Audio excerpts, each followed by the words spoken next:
আসসালামু আলাইকুম। কেমন আছেন সবাই? আশা করি সবাই খুব ভালো আছেন।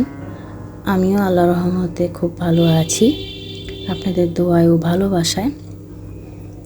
নতুন দিনে নতুন আরেকটি ব্লগ নিয়ে হাজির হলাম। আমি বাংলাদেশি ফ্যামিলি ব্লগ আঁখি, ঢাকা নারায়ণগঞ্জ থেকে বলছি। যে যেখান থেকে আমার ভিডিওটা দেখছেন অবশ্যই অনুরোধ জানাচ্ছি একটা লাইক দিয়ে ভিডিওটা দেখা শুরু করবেন। অবশ্যই ভিডিওটা আপনাদের কাছে একটু হলেও ভালো লাগবে। আজকে ভিডিওটা অনেক সকাল থেকেই শুরু করেছি। সকাল বলতে সকাল এখন 8টা বাজে।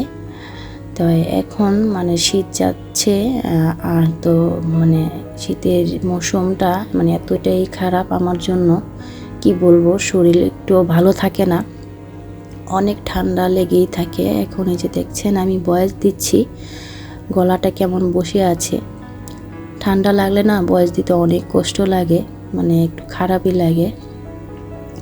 যাই হোক, এই শীত যতদিন থাকবে আমার এই ঠান্ডা সর্দি কাশি লেগেই থাকবে।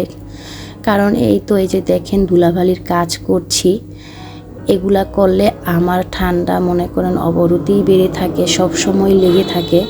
যেহেতু রাস্তার পাশেই ঘর, এই জন্য আমি জানালা দরজা কিছুই খুলতে পারি না। এই যে সামান্য একটু পর্দা খুলে রেখেছি। তারপর ঘরটর গুছিয়ে, বেডরুমটা গুছিয়ে সব কিছু ঝেড়ে টেরে এক বালতি কাপড় চোপড় ভিজিয়েছি। শীতের মধ্যে কেন জানি না অনেক কাপড় চোপড় বের হয়, এগুলো আমি ধুয়ে দিলাম। আজকে কোনো আর রান্নার ভিডিও দেখাবো না। রান্নার ভিডিও তো প্রতিদিন দেখাই। যেদিন আমি পিঠাপুলি বানাই ওদিন রান্না বান্না হালকা পাতলাই করি, দুপুর পর্যন্ত যাতে খাওয়া হয়ে যায়। তা আজকে আমি ভাপা পিঠা তৈরি করব। শীত চলে যাচ্ছে, শীতের পিঠাও তেমন খেতে পারছি না। এই যে বললাম না, সর্দি ঠান্ডা কাশি এগুলো লেগেই থাকে। কারণ পিঠা বানাতে গেলে অনেক কিছু কিন্তু বের হয়, অনেক কিছু নষ্ট হয়।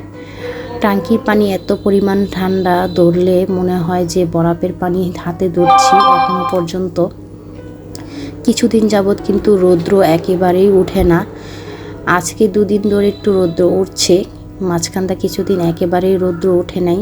সকালে যেরকম বিকালে তেরকমই ছিল। এই জন্য টাঙ্কির পানিও অনেক ঠান্ডা। তা চিন্তা করলাম যে না, যখন একটু রৌদ্র উঠবে তখনই করব। অনেক কিছু কিন্তু নষ্ট হয়। তারপরে চিন্তা করলাম যে না, আজকেই বানাই। যেহেতু চালের গুঁড়িগুলো আমি কিছুদিন আগেই করে রেখেছি, নষ্ট হয়ে যাবে, ফ্রিজে রেখে দিয়েছিলাম। তারপরে তো দুপুরে রান্নাবান্না অফ ক্যামেরায় করে নিয়েছি, খাওয়া দাওয়া করে নিয়েছি। আসরের পরে সন্ধ্যার একটু আগদা আমি এগুলা বানাতে বসেছি। দেখা গেছে অনেকটাই সময় লেগে যাবে। বানাতে চিন্তা করেছি যে রাতে আর কোনো কিছু করব না, পিঠা বানালে আমরা পিঠাই খাই। তো একটা খাওয়া দাওয়া হয়ে যাবে, প্লাস আমার অন্য বাড়তি রান্নাবান্নাও করা লাগবে না। আমি এভাবেই করে থাকি, যে কোনো পিঠা বানালে একটু বেশি করে বানাই, যাতে ওগুলোই রাতে 2-1টা বাচ্চারা খেলে কিন্তু আর ওরা ভাত খেতে চায় না। এই জন্য অল্প পরিমাণেই রান্না করেছিলাম আজকে দুপুরে। খুবই রান্না করেছিলাম, সিম দিয়ে তার একটা মটরশুঁটি দিয়ে একটা সবজি ভাজি করেছি। তারপর আইল মাছ বলে ওগুলো, আমি ফুলকপি দিয়ে রান্না করেছিলাম। আর একটা ভর্তা বানিয়েছিলাম। এটাই ছিল দুপুরে রান্না বান্না। তারপরে এই তো পিঠা এখন তৈরি করলাম। দেখলেন আমি হালকা দুধ দিয়ে গোলাটা গুলিয়েছিলাম। গুলিয়ে তারপরে মোটা একটা চালনি দিয়ে ভালো করে দলা দলা পেকে তারপর আমি এটা ছেঁকে নিয়েছি, চেলে নিয়েছি। চেলে নিয়ে তারপরে এই তো পানিটা আমি আগে থেকে বসিয়ে দিয়ে তারপরে এই তো পিঠা আমি যে বানালাম, দেখতেই পারলেন আপনারা। মাশাআল্লাহ, পিঠা কিন্তু খুবই ভালো হয়েছে। অনেক সময় কি সব সময় যখন পিঠা বানাতাম ভিন্ন হওয়ার পরে, তখন আমার শাশুড়ি মা দেখিয়ে দিত, তারপর পিঠা বানাতাম, এভাবে গোলো, এইভাবে করো। কিন্তু এবারটা এই যে কিছুদিন আগে আন্তাসা পিঠা, পাটিসাপলা পিঠা বানিয়েছি। আমাকে আর শাশুড়ি মাছ থেকে আর কিছুই বলতে হয়নি যে এভাবে বলে দেন কিংবা করে দেন, নিজেই করেছি, চেষ্টা করেছি। এই জন্য পিঠা খুবই ভালো হয়েছে।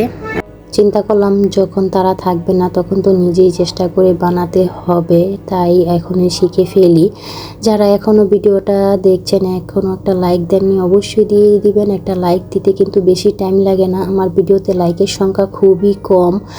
যাদের ভিডিওটা দেখতে দেখতে কোনো অংশ ভালো লেগে যায় অবশ্যই আমার পরিবারে থেকে আমাকে সাবস্ক্রাইব করে ভালোবেসে রেখে যাবেন। আর আজকের ভিডিওটা খুবই ছোট রেখে দিলাম। নতুন ভিডিওর আগমন জানিয়ে এখানেই বিদায় নিচ্ছি। আসসালামু আলাইকুম।